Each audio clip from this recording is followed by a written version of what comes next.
ज्योतिरादित्य सिंधिया को मोदी मंत्रिमंडल में जगह मिलने के बाद जहां एक और बधाइयों का दौर शुरू है, तो वहीं ज्योतिरादित्य सिंधिया को लेकर कई तरह की खबरें भी सामने आ रही हैं।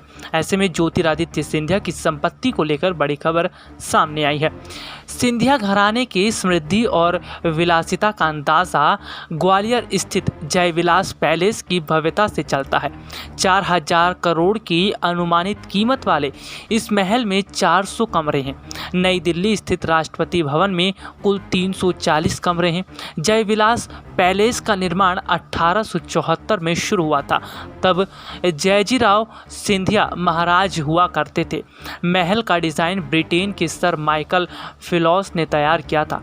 कहा जाता है कि इस विशाल महल को प्रिंस जॉर्ज और प्रिंसेस मैरी के स्वागत में बनाया गया था, जो 1876 में भारत आए थे। जयविलास पैलेस में 400 कमरे हैं। महल की सीलिंग पर भी सोने जड़े हुए हैं। 3 मंजिले महल की अंदरूनी सजावट में 560 किलोग्राम सोना जड़ा हुआ है। इसके 40 कमरों को अब म्यूज़ियम बना दिया गया है।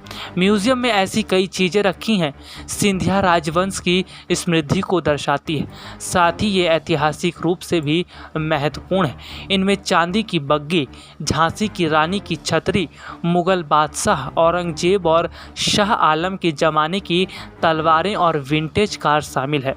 महल की सीलिंग से 2 झूमर लटके हुए हैं, जिनका वजन 3500 किलोग्राम है। इन झूमरों को बेल्जियम के कलाकारों ने तैयार किया था। कहा जाता है कि झूमरों को सीलिंग में लगाने से पहले छत पर 10 हाथियों को चढ़ाया गया था।